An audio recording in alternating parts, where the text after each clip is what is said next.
तैयार है? स्टार्ट। वाद तथ्य। परिवादिनी पीडब्ल्यू ठारा ने संबंधित थाने में एक शिकायत दर्ज कराई कि दिनांक 14/4/2010 को लगभग 1:30 PM बजे 4 व्यक्तियों ने दरवाजे की बेल बजाई विराम।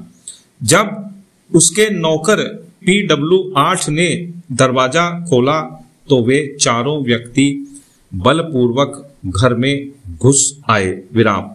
उनके हाथ में देशी पिस्तौल थी विराम।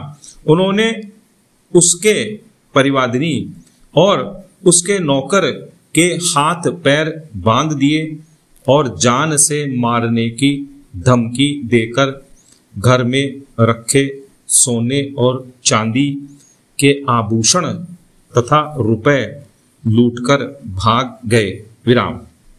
उक्त शिकायत पर भारतीय दंड संहिता की धारा 394 के अंतर्गत अज्ञात व्यक्तियों के विरुद्ध प्रथम सूचना रिपोर्ट दर्ज की गई विराम।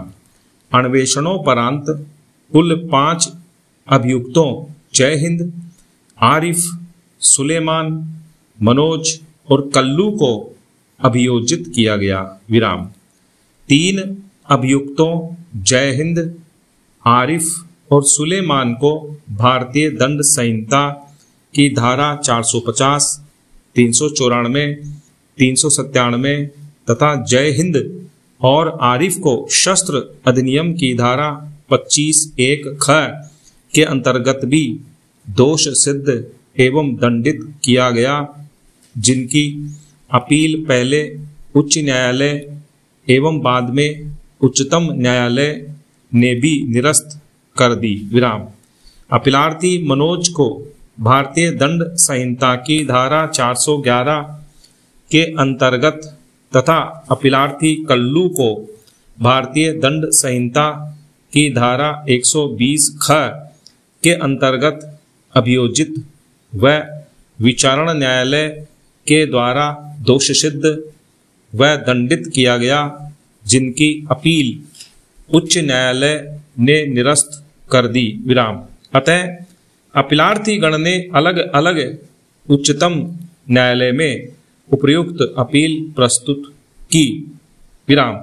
अपीलार्थी मनोज के विरुद्ध मुख्य अभियोग यह था कि चुराए गए आभूषण उसे बेचे गए थे और यह जानते हुए भी कि वह आभूषण चोरी के हैं, उसने उसे क्रय किया जो उसके पास से जब्त किए गए और जब्ती मेमो पर गवाहों के हस्ताक्षर लिए गए विराम।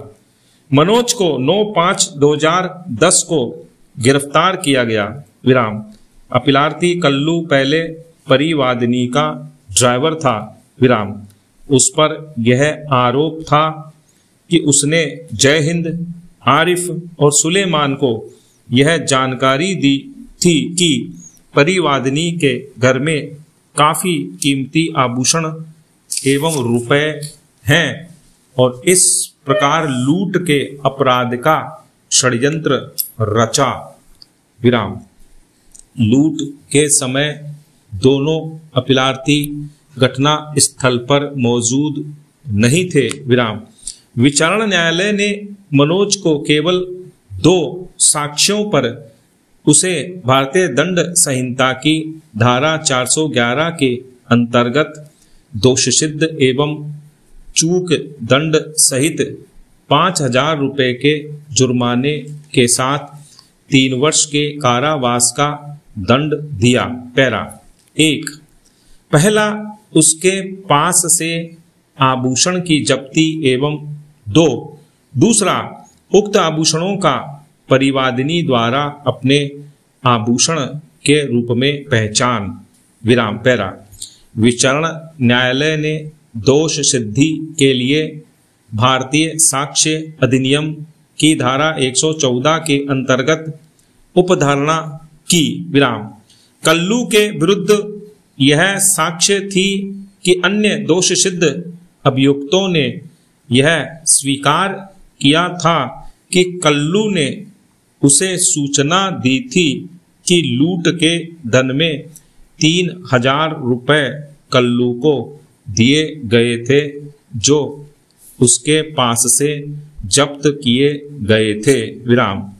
उपर्युक्त तथ्यों एवं साक्ष्यों में उच्चतम न्यायालय के समक्ष मुख्य विचारणीय प्रश्न था कि क्या अपीलार्थी मनोज एवं कल्लू की उपर्युक्त धाराओं में दोष सिद्धि एवं दंडादेश विधि पूर्ण है।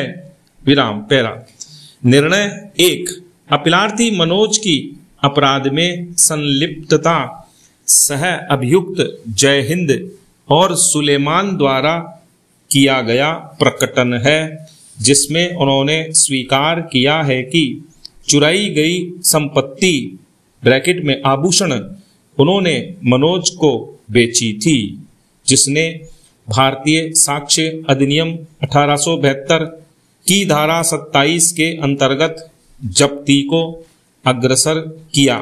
विराम। इसी प्रकार कल्लू को दोष सिद्ध करने में भी अवर न्यायालयों ने स्वयं कल्लू और सह अभियुक्त जय हिंद की इस संस्वीकृति कथन को आधार बनाया कि चोरी किए गए धन में से 3000 रुपए कल्लू को दिए गए, जिसे उसने स्वीकार किया था। विराम।